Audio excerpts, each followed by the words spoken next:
రాజులతో పందాని పరమాట రాజులతో పందాని బాబు గంట 5 ఏళ్ళ వయసు వచ్చింది. 5 ఏళ్ళ వయసులో ఆ భగవంతుడికి ఊసుకోపోతే ఈదికి వెళ్తాడు, ఈదికి వస్తాడు, ఇంటి మీద పెట్టేసి బాబు ఈవెంట్కొకేవరారు బాబు బాబు వెళ్ళిపోతుందా మీరు గట్టిగా వేసుకోవాలంటే నా ఏదో పంట వచ్చి బండారు వేసేసి వెళ్ళిపోండి బాబు దానికి అర్థం ఏమిటంటే ఏమండి ఎంత అబ్బాయి సంవత్సరం సరే బొప్పాయి చెట్లు ఇటుకూరు బొప్పాయి చెట్లు అనుకోండి అలా కొబ్బరి తీసుకొస్తారు.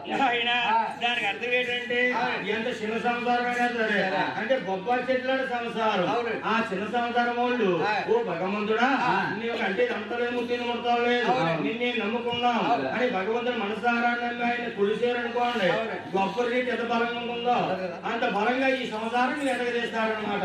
అంత బలమైన ఉంటారు, నాకు నమ్ముతారు, అప్పుడు పూజలు చేసి నటిస్తారు. ఎంత బలమైన సంసారమైనా సరే పాతాల్లో ఒక పై దొక్కేస్తాడనమాట. అదే భగవంతుడు మాయ. 5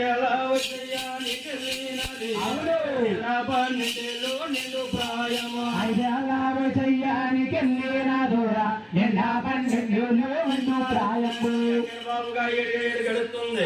నిన్న 12 ఏళ్ళ ప్రాయములో ఆ స్వామి ఊసుకోపోతే తీసుకుని ఎందుకు బాబు ఎందుకంటే ఆడమగా బంగారు పాండవ సంకర పెట్టుకుని నీరికి వెళ్ళినప్పుడు ఏ పాండవారికి వచ్చే పాండవారికి విద్యాలు పెడతారు.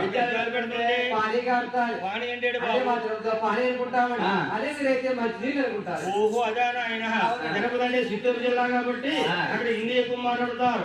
హిందీలో పానీ అంటారు, మేము తెలుగులో నీరు ఎదురే పాండవారికి ఆ విద్యాలు నీరు కాడుతున్నాయి. ఆ కట్టుకోలేక ఈ ఆడవారందరూ అనుకుంటున్నారు ఏమేసిందక్క 7 అన్నదమ్ములు 7 ఉన్నారు.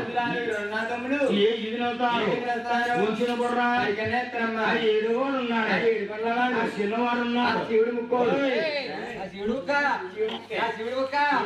బంగారు ముక్కు